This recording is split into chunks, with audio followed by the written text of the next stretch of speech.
बिस्मिल्लाहिर्रहमानिर्रहीम। अस्सलाम वालेकुम। आज के लेक्चर में हमने कॉन्ग्रुएंट लाइंस के बारे में पढ़ना है। कॉन्ग्रुएंट लाइंस क्या होती हैं। हम एक्सरसाइज 4.4 कर रहे हैं।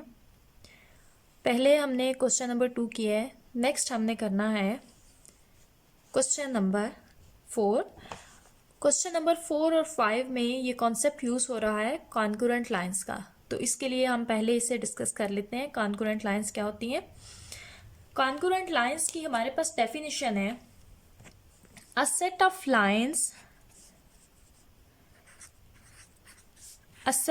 lines or curves are said to be congruent.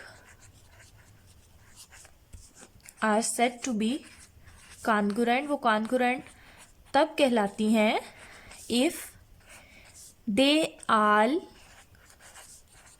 intersect at the same point, कि अगर वो सारी लाइंस एक ही पॉइंट पे एक दूसरे को कट करें, उसे हम कहते हैं कॉन्ग्रुएंट लाइंस या set of lines which is congruent. ठीक है।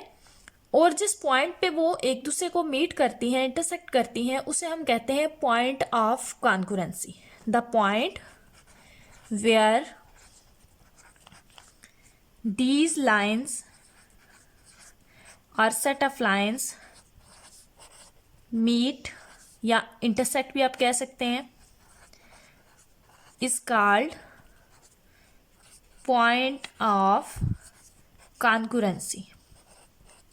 उसे हम कहते हैं point of congruency। जैसे हमारे पास लाइंस हैं, एक हमारे पास ये लाइन है, दूसरी हमारे पास ये लाइन है और तीसरी हमारे पास ये लाइन है। ठीक है। ये हमारे पास तीन लाइंस हैं, L1, L2 एंड L3। ये तीनों लाइंस इस पॉइंट P पे इंटरसेक्ट कर रही हैं। इस P पॉइंट को हम कहते हैं पॉइंट ऑफ कॉन्ग्रुएंसी और इन तीनों लाइंस को हम कहते हैं कॉन्ग्रुएंट लाइंस। अब किसी भी सेट ऑफ लाइंस के लिए कॉन्ग्रुएंसी की कंडीशन क्या है, उसके लिए कंडीशन होती है कि set of lines is said to be congruent set of lines are congruent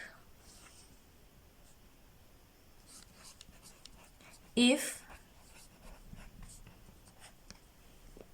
A1, A2, A3, B1, B2, B3, C1, C2, C3 equal to 0।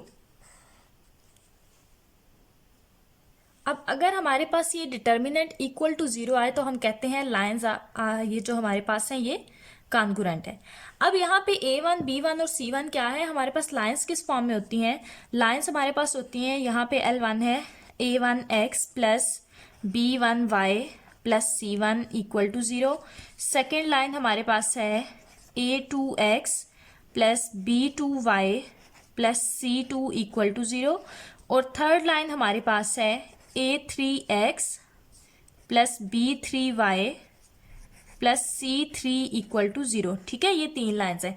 अब A1 क्या है, x के कोफिशिएंट A1 कहलाता है, y का कोफिशिएंट B1 कहलाता है और ये थर्ड पे हमारे पास कांस्टेंट होते हैं। ठीक है। इसी तरह से हमने तीनों लाइंस के कोफिशिएंट्स लिख लेने हैं, तीनों जो हमारे पास x और y हैं उनके कोफिशिएंट्स लिख लेने हैं एक तरतीब में। पहले x का, फर्स्ट लाइन में x का कोफिशिएंट, फिर सेकेंड लाइन में जो हमारे पास x का कोफिशिएंट है वो लिखना है, थर्ड लाइन में जो x का कोफिशिएंट गिवन होगा वो लिखना है। ठीक है।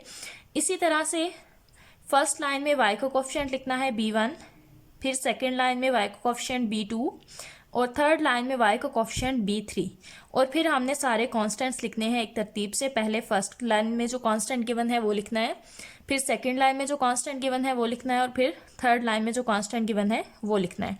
अगर ये कंडीशन आपके पास फुलफिल हो जाए, ठीक है, ये इक्वल टू 0 आए, तो हमारे पास लाइंस क्या होती हैं, कॉन्ग्रुएंट होती हैं। और कुछ क्वेश्चंस में हमें गिवन भी होता है कि लाइंस कॉन्ग्रुएंट है, आप कंडीशन फाइंड करें।